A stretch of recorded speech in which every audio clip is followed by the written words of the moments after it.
Hello बच्चों, good morning. I hope कि आप सभी लोग ठीक होंगे। तो आज का जो टॉपिक्स है बेटा, वो सर्वनाम है। सर्वनाम को इंग्लिश में प्रोनाउन बोलते हैं। और सबसे पहले मैं अपने शब्दों में आपके सामने बता रही हूँ कि सर्वनाम, सर्व माने होता है सभी, और नाम, जो सभी के नाम होते हैं वही सर्वनाम होते हैं। तो और इसकी परिभाषा के लिए हम जानते हैं कि संज्ञा के स्थान पर, देखो यहाँ पर हमने लिखा है, व्याकरण में संज्ञा के स्थान पर जिन शब्दों का हम प्रयोग करते हैं या प्रयुक्त होने वाले शब्द जो होते हैं वो सर्वनाम कहलाते हैं। समझ में आया? तो और उदाहरण, मैं, वह, तुम, वे आदि।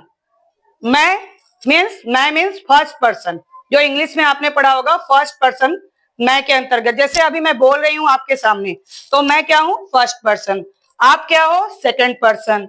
और जो नहीं आया वो है अन्य पर्सन, मीन्स थर्ड पर्सन, जिसको इंग्लिश में हम बोलते हैं। अब होता है सर्वनाम के भेद। तो सर्वनाम के निम्नलिखित 6 भेद होते हैं। कितने भेद होते हैं? 6 भेद होते हैं। पहला है पुरुषवाचक सर्वनाम, दूसरा है निश्चयवाचक सर्वनाम, तीसरा है अनिश्चयवाचक सर्वनाम, चौथा है संबंधवाचक सर्वनाम, पांचवा है प्रश्नवाचक सर्वनाम, और छठा है निजवाचक सर्वनाम। तो अभी हम पढ़ेंगे पुरुषवाचक सर्वनाम। क्या पढ़ेंगे? पुरुषवाचक सर्वनाम।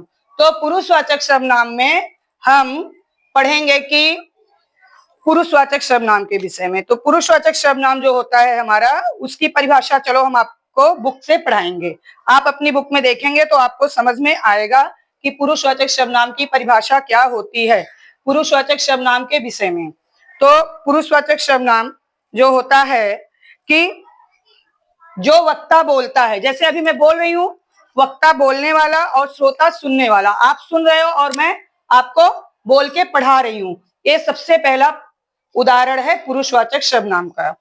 तो इसमें क्या है, और श्रोता तथा अन्य व्यक्ति के लिए प्रयोग किया जाता है।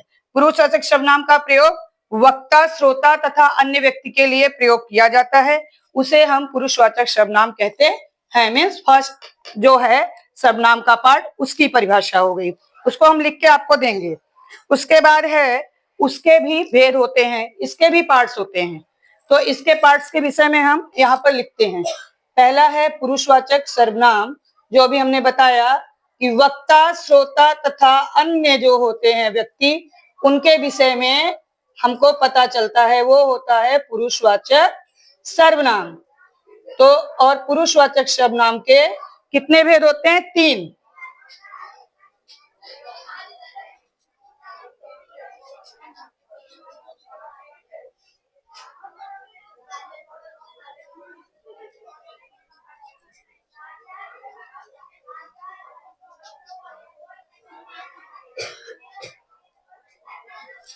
पुरुषवाचक सर्वनाम के कितने भेद होते हैं? 3।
अब देखो, पहला हमने आपको बताया उत्तम पुरुषवाचक सर्वनाम। कौन सा सर्वनाम? उत्तम पुरुषवाचक सर्वनाम।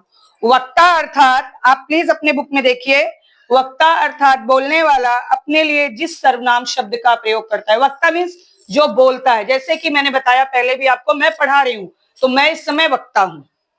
मैं इस समय वक्ता हूँ। जैसे एक नेता भाषण देते हैं, उस समय वो वक्ता रहते हैं, वहां पे जो लोग इकट्ठा होते हैं वो श्रोता होते हैं, तो सुनने वाले होते हैं। लेकिन जो भाषण दिया वो जो होता है वक्ता है। वक्ता मीन्स बोलने वाला, तो वो जो है उत्तम पुरुषवाचक सर्वनाम के अंतर्गत आते हैं। मीन्स फर्स्ट पर्सन, जिसको इंग्लिश में हम बोलते हैं फर्स्ट पर्सन।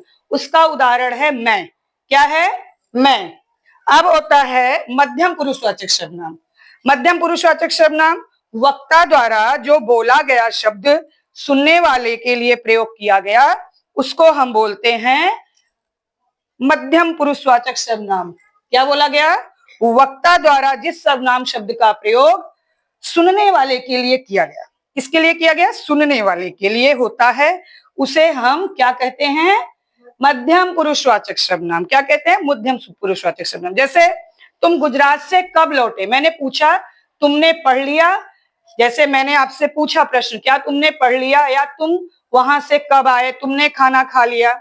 ये सब जो तुम, आप, इन शब्दों का प्रयोग जो होता है वो क्या होता है? मध्यम पुरुषवाचक सर्वनाम के अंतर्गत होता है, इस सर्वनाम के अंतर्गत होता है।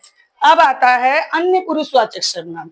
अन्य मीन्स जो नहीं होता है, हमारे सामने नहीं है या हमारे बीच में मौजूद नहीं है, उसके विषय में हम बात करते हैं।